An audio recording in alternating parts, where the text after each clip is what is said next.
जय हिंद। आशा करता हूँ आप सब अच्छे होंगे। आज दोस्तों हम क्लास 6 हिस्ट्री का चैप्टर नंबर 7 करेंगे। Ashoka the emperor who gave up war. Chapter number 7 of history. याद कीजिए, हमने पिछले चैप्टर में हमने बुद्धिज़्म एंड जैनिज़्म पढ़ा था। बुद्धिज़्म एंड जैनिज़्म से पिछले चैप्टर में हमने महाजनपदास के बारे में पढ़ा था, जिसमें से एक महाजनपदा आपको याद होगा, हमने मगध एम्पायर पढ़ा था। मगध एम्पायर पढ़ा था, आपको याद होगा। मगध एम्पायर की कैपिटल क्या थी? पाटलिपुत्र थी। ठीक है, तो इसमें भी हम मगध एम्पायर के बारे में ही थोड़ा सा देखेंगे कि राइज ऑफ मगध कैसे हुआ, मगध आखिर बना कैसे। एंड देखिए, वैसे तो मगध के बहुत सारे रूलर्स थे, पर जो सबसे ज़्यादा फेमस रूलर मगध का हुआ वो था अशोक। अशोक द वॉरियर भी जिसे हम कहते हैं।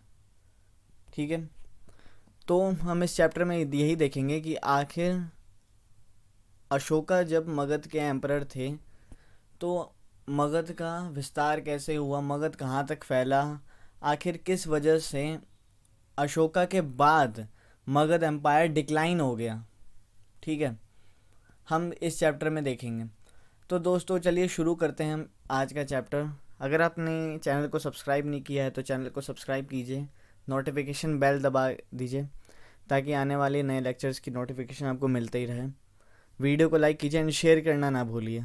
ठीक है, तो चलिए हम शुरू करते थे कि क्या हुआ था ना। बाय द एंड ऑफ वैदिक पीरियड के जो एंड में क्या हुआ था, आर्यन ट्राइबल्स सेटलमेंट हो गई थी। सेटलमेंट आर्यन जो ट्राइबल्स थे वो एक हर काफ़ी जगह जो इंडो गैंगेटिक प्लेन्स थे वहाँ पे जनपदास बन रहे थे, मतलब अपने जनपदास बना रहे थे। उसके बाद महाजनपदास बने। तो one of the most powerful जो महाजनपदा था, one of the most powerful जो महाजनपदा था वो था आपका मगध एम्पायर, जो किसके अंडर में था? मौर्यस के अंडर में था। काफ़ी सारे और भी डायनेस्टीज़ आई थी, जैसे आपकी हर्यंका डायनेस्टी हो गई, नंदा डायनेस्टी हो गई, शिशुंगा डायनेस्टी हो गई। ये 3-4 डायनेस्टीज़ आई थी मगध में, पर जो सबसे जो इम्पोर्टेंट जो डायनेस्टी थी वो थी मौर्य डायनेस्टी। मौर्य डायनेस्टी के बारे में हम पढ़ेंगे, जिसमें अभी हम देखेंगे। चलें शुरू करें। Chapter number 7 Ashoka the emperor who gave up war हम स्टार्ट करने जा रहे हैं। आइए चलिए जुड़ते हैं। A very big kingdom and empire. ठीक है, by the end of the Vedic period the Aryan tribal settlement spread across the Indo Gangetic plain grew into territorial divisions like janapadas. जैसे मैंने आपको बताया कि वैदिक पीरियड के बाद क्या हुआ, वैदिक पीरियड जब लेटर वैदिक पीरियड की शुरुआत हुई थी, उस टाइम पे आर्यन सेटलमेंट्स हो रही थी। ठीक है, कहाँ पे? इंडो गैंगेटिक प्लेन्स के आसपास। और उसे हम क्या कहते थे? जनपदास का फॉर्मेशन हो रहा था। उसी में one of the most powerful Mahajanapada था मगध, और ये किसके अंडर में था उस टाइम पे? मौर्यस के अंडर में। मौर्य डायनेस्टी कब तक चली थी ये भी आप देख लीजिए, 325 BCE, ठीक है, before common era, to 185 BCE before common era, यानी लगभग 140 साल तक मौर्य डायनेस्टी चली थी। ठीक है, मौर्य डायनेस्टी हम पढ़ेंगे, इस पर सिर्फ हमारा फोकस मौर्य डायनेस्टी पे होगा, मगध किंगडम के बारे में, मगध एम्पायर के बारे में। एंड हम इसमें मेन फोकस किस राजा पे करेंगे? अशोका द एम्परर पे करेंगे। चलें शुरू करें, आगे बढ़ते हैं। देख लिया आपने, मगध के बारे में हमने पढ़ना है। एंड मौर्य डायनेस्टी कब तक थी? 325 BCE से लेके 185 BCE तक, 185 BCE तक। ठीक है, अब हम करते हैं Mauryan dynasty. A dynasty is a series of leaders और rulers of the same family one after another. अब हम देखते हैं डायनेस्टी। मौर्यन डायनेस्टी हमने देख ली है, नंदा डायनेस्टी देख लिया, तो हम देखते हैं डायनेस्टी का मतलब आखिर क्या होता है। डायनेस्टी क्या होती है?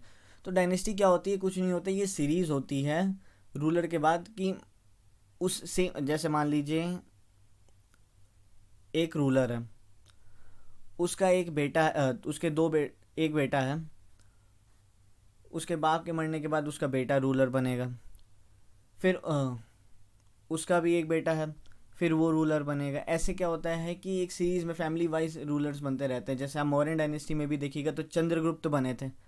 चंद्रगुप्त किसके पिता थे? बिंदुसार के पिता थे। तो चंद्रगुप्त की जाने के बाद मौर्यन एम्पायर का राजा कौन बना? बिंदुसार बना। बिंदुसार के जो बेटे थे अशोक थे। अशोक कब बने राजा? बिंदुसार के बाद बने। तो ये था कि सेम फैमिली चलती आ रही है, इसी सेम फैमिली जो चलती आ रही है, जो सेम फैमिली के रूलर्स बने जा रहे हैं एक सीरीज़ में बने जा रहे हैं, तो इन्हीं हम डायनेस्टी कहते हैं। तो मौर्यन डायनेस्टी में जनरली 3 मेन रूलर्स आए थे, जिसमें से पहले थे Chandragupta Maurya, the founder of Mauryan empire, Bindusara and Ashoka. ठीक है, देख लिया हमने, चलिए आगे चलें। Chandragupta, Bindusara and Ashoka. How are empires different from kingdoms? देखिए हमने काफ़ी बार सुना होगा किंगडम एंड एम्पायर, तो हम इसमें एक बार थोड़ा सा देखते हैं कि आखिर एम्पायर्स और किंगडम में अंतर क्या होता है। ठीक है, तो emperors need more resources than kings. हाँ, ये भी बात सही है कि एम्पायर को जो चलाता है वो एम्परर कहलाता है, एंड किंगडम को जो चलाता है वो किंग कहलाता है, ये भी याद रखिएगा। Emperor need more resources than kings because empires are larger than kingdoms. Emperors को क्या होता है ना, अपने ज़्यादा रिसोर्सेज चाहिए होते हैं, ठीक है, इन कंपैरिजन टू किंगडम्स को ज़्यादा रिसोर्सेज की ज़रूरत नहीं पड़ती है, and need to be protected by big armies. Emperors को क्या चाहिए होता है? एम्परर्स को क्या चाहिए होता है कि बड़ी आर्मीज़ को मेंटेन करना होता है अपने एम्पायर को प्रोटेक्ट करने के लिए, एंड किंगडम्स को सिर्फ अपनी छोटी मोटी आर्मीज़ चाहिए होती हैं अपने सिर्फ किंगडम को प्रोटेक्ट करने के लिए। समझे? मतलब एम्परर ज़्यादा बड़ा होता है empire. So also they need a larger number of officials who collect taxes. तो एम्पायर्स में ये भी होता है कि आपको ज़्यादा नंबर ऑफ ऑफिशियल्स भी चाहिए, लोग भी चाहिए जो टैक्सेस वगैरह आसानी से जल्दी कलेक्ट कर सके। जब इतना बड़ा एरिया आपके अंदर है तो आप सिर्फ अपनी गद्दी पे बैठ के टैक्सेस तो कलेक्ट करेंगे नहीं, आपको ऑफिशियल्स चाहिए होंगे, ज़्यादा संख्या में ऑफिशियल्स चाहिए होंगे कि वो आपके टैक्सेस कलेक्ट करें, क्योंकि टैक्सेस ही तो, क्यों राजा अपनी जेब में से पैसे थोड़ी निकाल के देगा आर्मीज़ बनाने के लिए, उनका खाना पीना, उनकी सैलरीज टैक्सेस के ज़रिए ही हम आर्मीज़ को मेंटेन करते हैं, है ना। आगे चलें। अब एक बार हम आप मैप में देखिए द मौर्यन एम्पायर कहाँ था। The Mauryan empire showing the principal cities and some of the places where inscriptions were found. ये कुछ सिटीज़ थी मौर्यन एम्पायर की। मौर्यन एम्पायर का विस्तार देखिए कहाँ तक हुआ था। जहाँ पे रेड मार्क है वहाँ पे कुछ इंस्क्रिप्शंस हमें मिले हैं, ठीक है। इंस्क्रिप्शंस वो होते हैं जो हम किसी हार्ड चीज़ रॉकी सरफेस में कुछ लिखवा देते हैं, उसे हम इंस्क्रिप्शंस कहते हैं। एंड जो ब्लैक मार्क में हैं इंपॉर्टेंट सिटीज़ हैं। तो यहाँ पे आप देख लीजिए इंपॉर्टेंट सिटीज़ में एक देख लीजिए, यहाँ पे भी इंस्क्रिप्शंस मिले, कांधार है, फिर उज्जैन आपकी इंपॉर्टेंट सिटी है, तक्षशिला, पाटलिपुत्र तो कैपिटल ही था। आपने देखा ये कुछ इंपॉर्टेंट सिटीज़। आप देखिए कहाँ तक फैलाव था मौर्यन एम्पायर का। अब इस मैप में आप स्क्रीनशॉट ले सकते हैं इसका, बिल्कुल ले सकते हैं। आपके हो सकता है एग्ज़ाम में पूछ ले कि बताइए उज्जैन कहाँ पे था, मार्क कीजिए।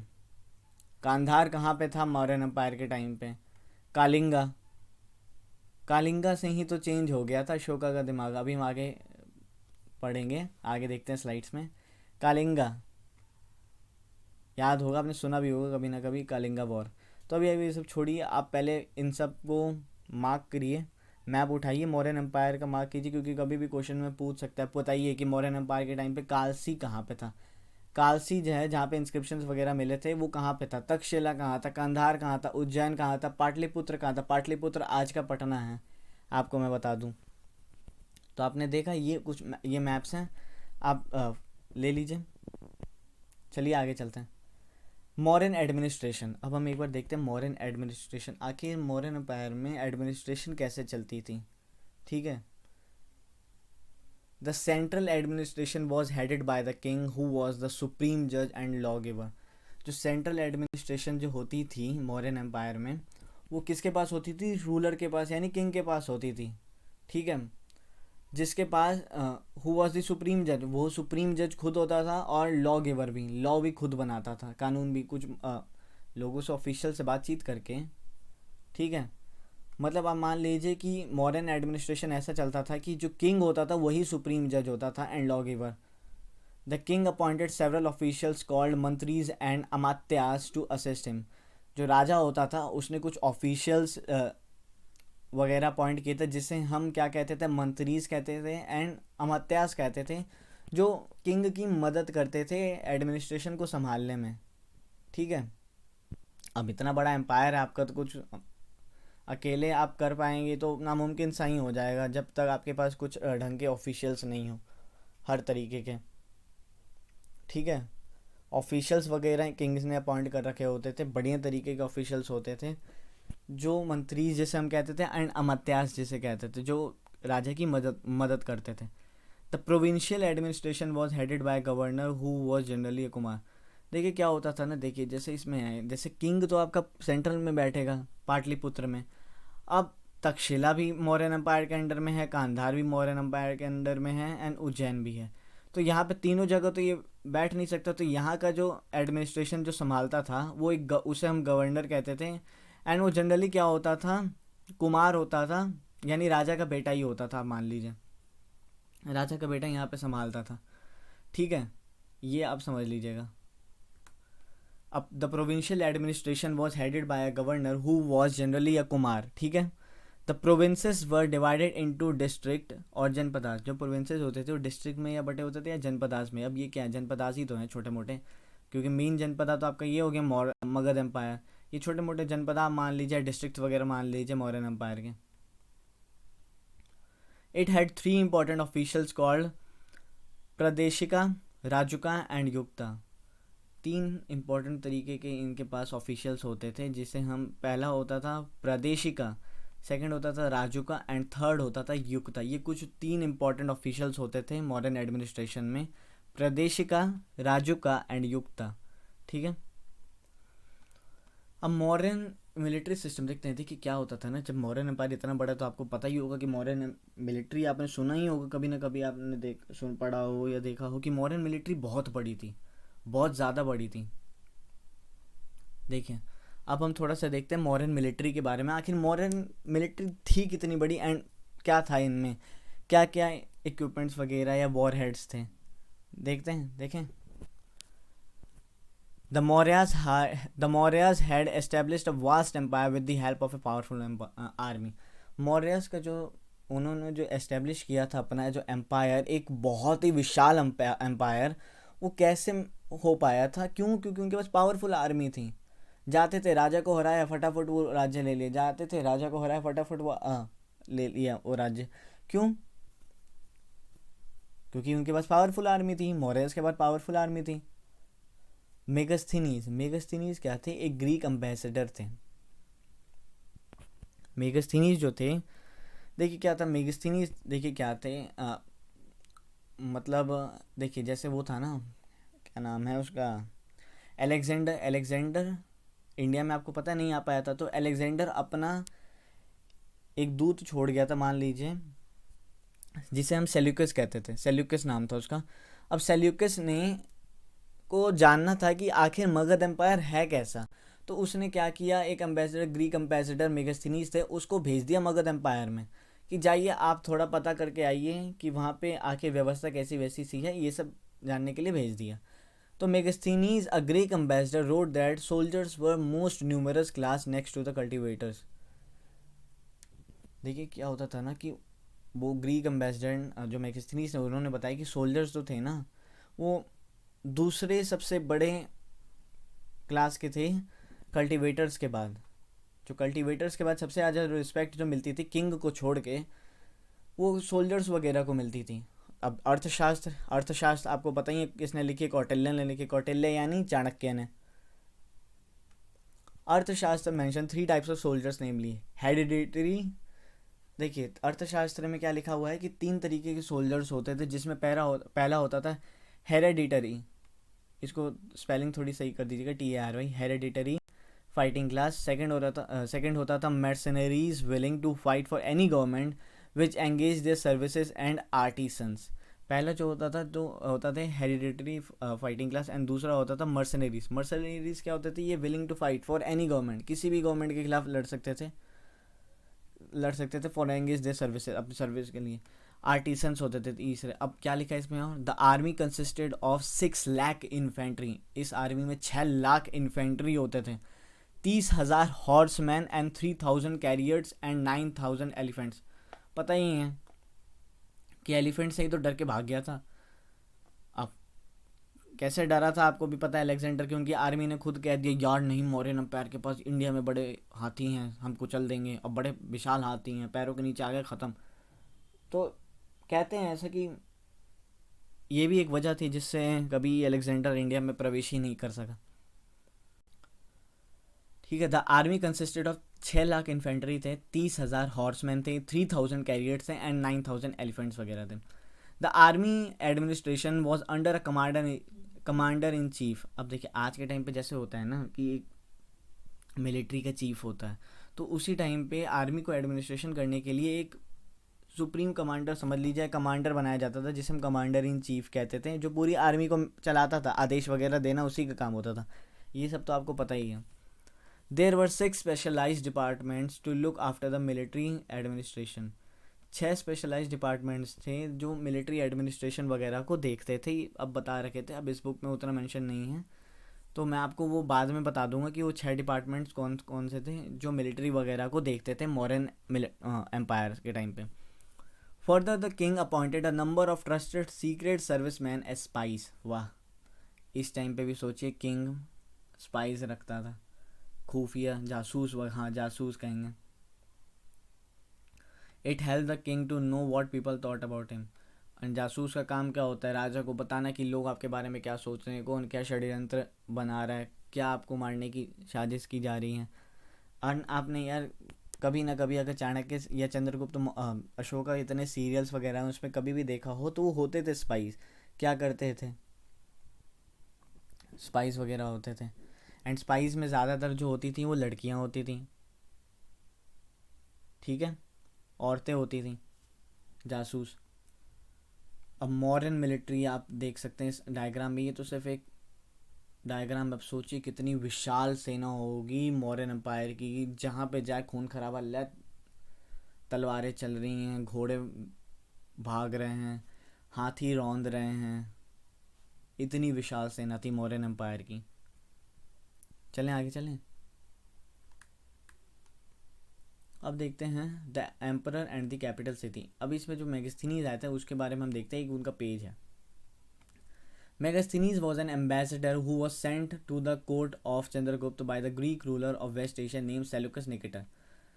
जैसे मैंने आपको बताया था कि मेगास्थनीज एक एम्बेसडर थे जो किसके कोर्ट में भेजे गए थे? चंद्रगुप्त के कोर्ट में भेजे गए थे। किसके द्वारा? Greek ruler of West Asia. West Asia का जो ग्रीक रूलर था, क्या नाम था उसका? सेल्यूकस निकेटर के द्वारा। ठीक है। Megasthenes wrote an account about what he saw. Here is a part. Megasthenes ने इस पैराग्राफ में वो लिखा है कि आखिर उसने जब वहाँ पे गया चंद्रगुप्त के कोर्ट में, तो उसने क्या देखा, क्या सुन देखा, अपने मौर्यन एम्पायर को उसने कैसे अपनी नज़रों से देखा, तो हम देखते हैं। The occasions on which the emperor appears in public are celebrated with grand royal processions. He is carried in a golden. क्या होता था ना कि जब भी एम्परर आता था ना तो लोग उसकी स्वागत में करने में फूल वगैरह नहीं फेंकते हैं, वैसा होता था, एकदम ग्रैंड स्वागत होता था कि आ गए हमारे महाराज, आ गए राजा, आ गए। His guards ride elephants decorated with gold and silver. जो उसके गार्ड्स होते थे वो एलिफेंट को एकदम चलाते तो थे, पर कैसे? एकदम हाथी को सजा रखा है, सुंदर सा बना रखा है, सोने चांदी एकदम रॉयल बना रखा है। रॉयल एलिफेंट दूर से उस टाइम पे मेरे को लगता है नज़र आ जाता होगा। मैंने कई मेलों में देखिए, सोनपुर का जो मेला होता था बिहार में, उसमें मैंने देखा था हाथी आते थे, तो उसमें भी मैंने देखा सजा के आते थे। अब हाथियों को सजाने का उस टाइम से ही हो सकता है चलन था, वैसे भी आपको भी पता है मगध एम्पायर कहाँ पे था? बिहार में ही था, और सोनपुर के मेले भी बिहार में ही है। तो हाथियों को सजा वजा के डेकोरेट करके एकदम गोल्ड एंड सिल्वर से आते थे। Some of the guards carry trees on which live birds, live birds including a flock of trained parrots. ये सब होते थे जब वो लेके आते थे, पेड़ ही लेके आते जिसमें वाह यार, बर्ड्स वगैरह होती थी, पैरट्स वगैरह होते थे, तोते भी रख रखे होते थे ट्रेंड की, गुणगान गाओ भाई राजा के आ गया, राजा आ गया। The king is normally surrounded by armed women. जैसे मैंने आपको बताया था ना कि द किंग जो प्रोटेक्ट होता था वो सराउंड होता था आर्म्ड वुमेन। औरतें होती थी जिनके हाथों में भाला वाला होता होगा, तलवार वलवार। और जैसे मैंने आपको बताया था ज़्यादातर स्पाइस भी होती थी जो औरतें ही होती थी। तो किंग सराउंडेड होता था, एक मतलब रॉयल फील आना चाहिए यार, वैसा सा था एकदम। He is afraid that someone may try to kill him. अब क्या होता था, इतना बड़ा जब राजा है तो इतने सारे जब उसके सुरक्षा कर्मी हैं, तो जाहिर सी बात है, जाहिर सी बात है, एक खौफ तो रहता होगा ना कि यार कोई भी आके हमें पेल जाए, मार वार जाए। चाकू गला काट दें। तो इस वजह से किंग को भी डर रहता था, जब वो पब्लिक में जाता होगा तभी उसकी रॉयल एंट्री वगैरह होती थी, इतने सारे गार्ड्स वगैरह होते थे, हाथी वाथी चल रहे होते थे। तो अब देख रहे हैं, he has special servants to taste the food before he eats, he never sleeps in the same bedroom for 2 night. अब देखिए राजा की जो होते थे जान को जब इतना खतरा है, तो देखिए क्या होता था कि जो खाना भी होता था ना, जो राजा को परोसा जाता था, वो ऐसा था, मैगस्थनीज ने इस पैराग्राफ में लिखा है कि वो पहले सर्वेंट्स के द्वारा टेस्ट किया जाता था, कि ताकि उसमें कहीं विष तो नहीं मिला दिए कि विष पिलाया और राजा सोया, वो सोता ही रह गया, उठा ही नहीं कभी। तो इस वजह से क्या होता था कि फूड्स वगैरह टेस्ट करते थे उनके सर्वेंट सबसे पहले, कि इसमें जहर तो नहीं मिला, क्या इसे राजा खा सकता है। एंड क्या होता था कि राजा कभी भी एक कमरे में सोता ही नहीं था। अब एक ही कमरे में सो रहा है, जिसे मारना है उसे पता चल जाएगा कि राजा उस कमरे में सोता है, हम उस कमरे में रात के 12 बजे जाएंगे, चाकू वाकू मार के आएंगे, वापस आ जाएंगे, राजा का काम खत्म। नहीं, राजा भी चालाक था, उसके वो भी अलग अलग बेडरूम्स में सोता रहता था, बेडरूम्स वगैरह बदलता रहता था।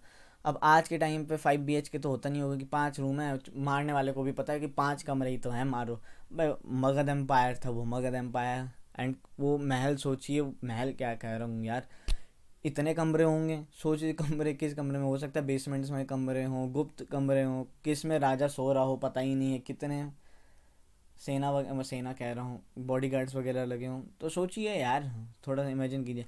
And about Pataliputra modern Patna, he wrote, Pataliputra के बारे में उसने कुछ लिखा, this is a large and beautiful city. कहा जाता था कि पटना जो था उस टाइम पे बहुत ही खूबसूरत शहर होता था, बहुत ही खूबसूरत शहर होता था। कुछ टाइम पहले तक तो, अभी याद होगा आपको, पटना में जो बाढ़ आई थी, पर ठीक है, पानी एकदम बढ़ गया था बारिश के कारण। अब पटना शायद फिर डेवलप्ड हो रहा है, होगा धीरे धीरे होगा, आखिर कैपिटल है बिहार की, तो कैपिटल को तो बनाएंगे। पर मैं उस टाइम पे बात करूँ तो बहुत ही, जैसे मैगस्थनीज ने बताया, तो ये ऐसा बताते हैं कि पटना एक बहुत ही खूबसूरत शहर था, क्योंकि कैपिटल था यार, इंडिया के सबसे बड़े एम्परर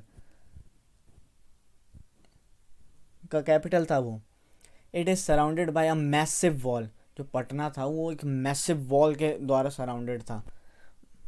फोर्टिफिकेशन, जैसे मैंने आपको बताया था ना एक बार पिछले क्लासेस में, जब हमने पढ़ना शुरू किया था, कि फोर्टिफिकेशन क्या होता है, कि राजा बाहर के लोगों से बचने के, बाहरी आर्मी से बचने के लिए क्या करता है, अपने कैपिटल को प्रोटेक्ट करने के लिए फोर्टिफिकेशन यानी दीवार उठवा देता है, वैसा सा था, मैसिव वॉल थी।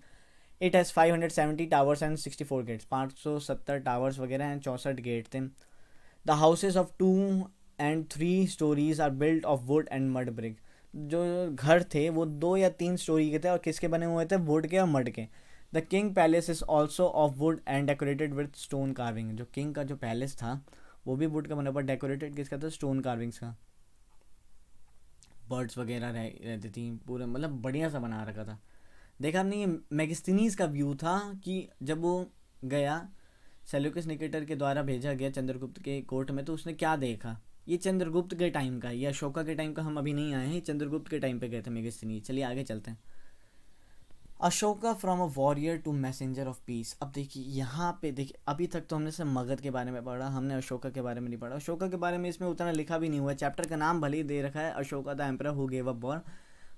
तो मानिए आपका चैप्टर यहीं से शुरू हुआ, अगर अशोका के बारे में आप सिर्फ पढ़िएगा तो यहीं से शुरू हुआ। ठीक है, उससे पहले एक मगध के बारे में बता रखे कि आखिर मगध इतना बड़ा कैसे हुआ, कैसी आर्मी थी, मेगस्थनीज कैसे गए, कितने सोल्जर्स वगैरह थे। ठीक है, तो Ashoka from a warrior to messenger of peace क्या हुआ था, अब देखिए। Bindusara was succeeded by his son the greatest Mauryan emperor. Bindusara को बेटा था, पता ही है आपको, अशोक बिंदुसार का ही लड़का था। और अशोका जो था ना, उसे हम मौर्यन एम्पायर या मौर्यन डायनेस्टी का the greatest emperor, the greatest ruler भी हम कहते हैं, and the greatest Mauryan emperor भी कहते हैं। देखिए जो अशोका था ना, वो बहुत ही क्रूड था, क्रूड बहुत था। इसे चाहिए था विस्तारवादी नीति, मतलब फैलाओ यार, मौर्यन एम्पायर को जितना फैला सकते हो फैलाओ फैलाओ फैलाओ। इसने काफ़ी राज्य जीते, यहाँ तक कि इंडिया के बाहर भी इसने कई जीते थे, मतलब जो आज के टाइम पे आपकी कंट्रीज़ वगैरह, सिंगापुर वगैरह, थाईलैंड वगैरह, ये सब हो गए। म्यांमार का इलाका हो गया, जिसे उस टाइम पे बर्मा कहते थे। ठीक, अफगानिस्तान तो था ही, ये पूरा इलाका आता था जिसे हम अखंड भारत भी कहते थे, अखंड भारत। तो देखते हैं क्या हुआ, एक लड़ाई, एक ऐसी लड़ाई जिसने एक ऐसे राजा एक ऐसे क्रूड राजा को मैसेंजर ऑफ पीस बना दिया, शांति का दूत। आखिर कैसे, देखिए क्या हुआ। He undertook a military campaign against Kalinga after defeating he saw pool of blood. देखिए क्या हुआ ना, इसने कालिंगा पे, जैसे मैंने आपको बताया कालिंगा भी था, मैप में आपने देखा था। कालिंगा आज के टाइम पे कहाँ है, उड़ीसा में, उड़ीसा में था, उड़ीसा का ही था, उड़ीसा को कहते थे। तो क्या हुआ कि कालिंगा पे जब इसने हमला किया ना, और करीबन आप मान के चलिए 1.5 से 2 लाख लोग मारे गए थे, खून ही खून बिछड़ा हुआ, मतलब फैला हुआ पूरे वो रणभूमि में, जो भी कह जहाँ पे लड़ाई हुई थी, खून ही खून। अशोका ने जब वो देखा ना, उस बंदे का दिमाग हिल गया, क्योंकि उसने आज तक जितनी भी लड़ाइयाँ लड़ी थी, उसकी सबसे बड़ी लड़ाई थी ये कालिंगा वॉर। कालिंगा वॉर ने उसकी पूरी ज़िंदगी, मतलब उसका एकदम सोचने का तरीका ही बदल दिया। ठीक है, उसने इतना खून देखा, उतना उतना खून देखा कि बस सहम गया वो। ठीक है, the site of large scale killing change Ashoka and embraced Buddhism. देख क्या हुआ कि जब अशोका ने इतने सारे खून खराबे देखे ना, कि यार इतना खून खराबा हम सिर्फ एक राज्य को पाने के लिए करते हैं, ऐसा तो नहीं होना चाहिए ना। तो अशोका एकदम चेंज हो गया और उसने बुद्धिज़्म अपना लिया। उसने कहा कि हम शांति से अपने राज्य को चलाएंगे, जो भी हमारा एम्पायर हम शांति से चलाएंगे। अब आप सोच के देखिए, जिस देश का जिस साम्राज्य का राजा ही अगर शांत हो जाए, जो भी, अब वो भी छोटा मोटा साम्राज्य नहीं, अखंड भारत का जो राजा है वो एकदम से शांत हो जाए, तो उसका क्या असर पड़ेगा आप किंगडम पे समझ सकते हैं। वो एक क्षत्रिय था, क्षत्रिय का काम होता है लड़ना, लड़े नहीं, शांति के दूत बन गए, बुद्धिज़्म को अपना लिया, बस हो गए काम। तभी तो कहते हैं कि अशोकन की जो ये गलती थी, इसने मौर्यन एम्पायर को डुबो दिया। एंड मौर्यन एम्पायर के बाद जो इसका डिक्लाइन हुआ आप सोच नहीं सकते। कौन था, मेरे को तो 3 ही राजा, आप में से भी 99% जो लोग होते हैं, बच्चे जो देख रहे हैं वीडियो, आप में से भी कितने 3 ही राजा आपको याद होंगे मौर्यन एम्पायर के, चंद्रगुप्त, बिंदुसार एंड अशोका। और उसमें भी मोस्ट फेमस आप पूछिएगा तो बिंदुसार को तो भूल ही जाते हैं, चंद्रगुप्त और अशोका ही हम कहते हैं। अशोका के बाद का आप लोगों को याद है? अगर याद है तो कमेंट सेक्शन में लिखिए, कमेंट सेक्शन में लिखिए। एंड कितने साल तक वो रहे थे राजा, वो भी लिखिए। एंड अगर आप बता सकते कमेंट सेक्शन में कि आखिर वो कैसे डिक्लाइन हुए, तो ये भी लिखिए। मतलब बुद्धिज़्म अपनाने के बाद अशोका एकदम चेंज हो गए। इन्होंने राजपाट तो ऐसे कह दिया कि शांति से हम चलाएंगे, एकदम बाबा बन जाएंगे और बाबा की तरह चलाएंगे। First ruler to negotiate with people through inscription. उसमें क्या हुआ कि अब क्या हुआ, इसने इंस्क्रिप्शंस तभी तो खुदवाने शुरू किए कि हम लोगों से संवाद कैसे करेंगे, इंस्क्रिप्शंस वगैरह बनवा। तभी तो भारत में कई जगह इंस्क्रिप्शंस मिले थे मौर्यन डायनेस्टी के, एम्पायर के। और किस में लिखे होते थे इंस्क्रिप्शंस? प्राकृत में लिखे रहते थे, written in Brahmani script. Brahmani script में लिखा रहता था, प्राकृत लैंग्वेज में। इंस्क्रिप्शंस खुलवा दिए लोगों से बातचीत करने के लिए। रूलर जो नेगोशिएट वगैरह लोगों से बातचीत करता था, उसने ये करा दिया। He began to spread the teachings of Buddha not only in India but even abroad. अब क्या हुआ था, जिसने अखंड भारत में, जब इसने भारत का विस्तार किया था, बर्मा थाईलैंड वगैरह में, तो इसने क्या किया, पूरी बुद्धिज़्म को ने फैला लिया। कुछ लोग खरीदे सॉरी बुलाए, और बुद्धिज़्म को एकदम फैलाया कि यार शांति से रहो, सब लड़ाई वड़ाई में कुछ नहीं रखा है, अपन को ज़िंदगी जीनी है एकदम शांति वाली। अब बहुत खून खराबा देख लिया, ठीक है, बहुत खून खराबा देख लिया, एकदम अब शांति से रहने का मन था अशोका का। हिस फिलॉसफी कॉल्ड, जो अशोका की जो फिलॉसफी थी उसे हम धम्मा कहते थे। नोट कर लीजिएगा, इससे हो सकता है डायरेक्ट पूछा जा सके आपके एग्जाम्स वगैरह में। His philosophy called dhamma was propagated all over. ठीक है, he preached peace, tolerance, stopping animal sacrifice and respect of slaves by their masters. इसने क्या किया कि टॉलरेंस वगैरह वो प्रमोट किया, एनिमल सेक्रीफाइस नहीं करने दिया। जहाँ तक भी एनिमल सेक्रीफाइस होता था, क्योंकि क्षत्रिय एनिमल सेक्रीफाइस होना चाहिए होता था, क्योंकि अश्वम कभी भी यज्ञ वगैरह कराए, एनिमल सेक्रीफाइस तो एक चला ट्रेडिशन था उस टाइम पे किया मेरे ख्याल से काफ़ी सालों तक।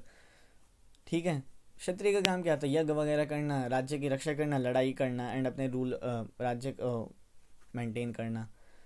रिस्पेक्ट उसने क्या कहा कि मास्टर्स जो होते हैं वो उन्हें अपने गुलामों की यानी स्लेव्स की भी रिस्पेक्ट करनी पड़ेगी। कुछ ज़्यादा ही बदल गए थे एकदम। ही सेंड मिशनरीज कॉल्ड धम्मा महामतास।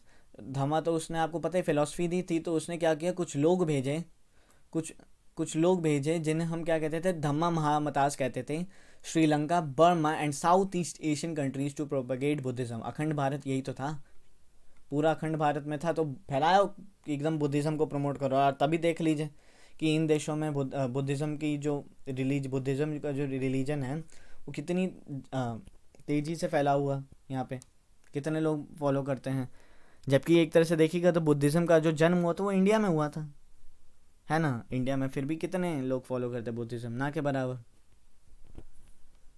तो इसने जो मिशनरीज थे उन्हें हम धम्मा महामतास कहते थे, श्रीलंका भेजा, Burma, south East Asian countries में वगैरह बुद्धिज़्म को फैलाने के लिए।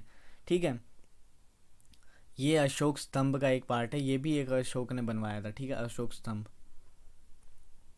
अब हम देखते हैं, हमने ये देख ली कि आखिर एकदम से कैसे अशोका के बाद एकदम मौर्यन एम्पायर गिर गया, एकदम ख़त्म हो गया सिर्फ उसके बुद्धिज़्म को फॉलो करने से। मतलब क्यों हुआ, सिर्फ इस वॉर की वजह से, कालिंगा वॉर।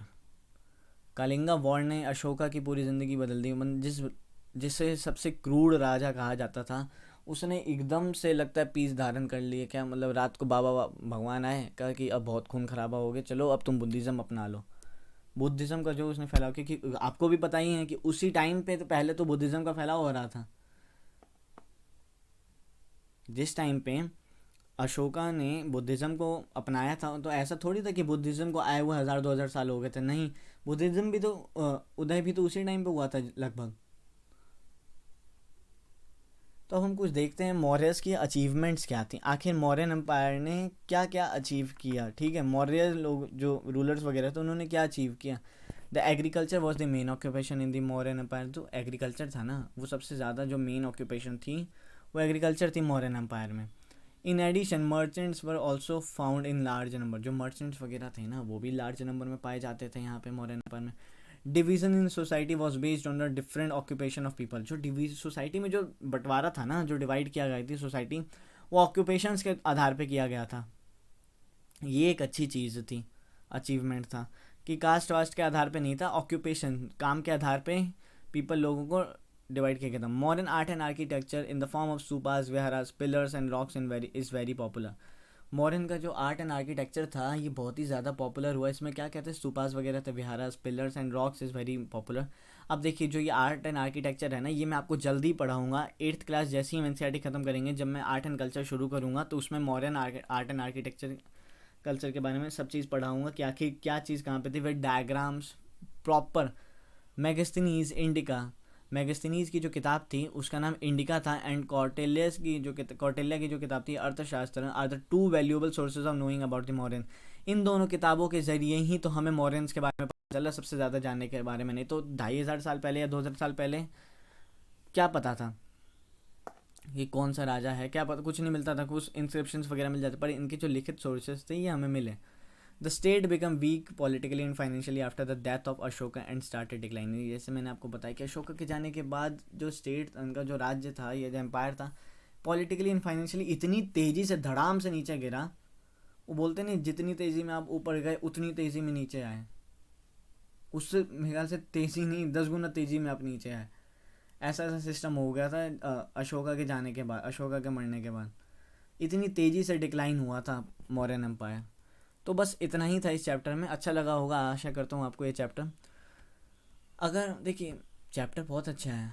आप अगर स्टार्टिंग से महाजनपदास, बुद्धिज़्म, फिर ये 3 चैप्टर पढ़ेंगे तब आपको थोड़ा और इंटरेस्ट आएगा। इसलिए मैं चाहूँगा कि इस लेक्चर को आपने देखा, बहुत बढ़िया कर लिया, नोट्स वगैरह इमीडिएट बनाइए। और नोट्स कैसे बनाइए, मैं तो कहूँगा जो पॉइंट्स वगैरह होते हैं ना, सिर्फ वो नोट कीजिए, इंपॉर्टेंट।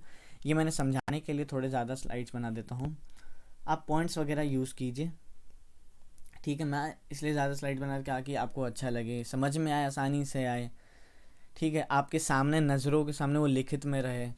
ठीक है, तो चैनल को सब्सक्राइब कीजिए, सपोर्ट कीजिए, आपके इसी सपोर्ट की तो ज़रूरत है। तो बस मज़ा आया होगा आपको इस चैप्टर को। चैनल को सब्सक्राइब कीजिए, वीडियो को शेयर कीजिए एंड लाइक करना मत भूलिएगा दोस्तों। लाइक करना बहुत ज़रूरी। आप चैनल को सब्सक्राइब कीजिए, मेरा वादा है आपको कभी भी दुखी नहीं महसूस करूँगा।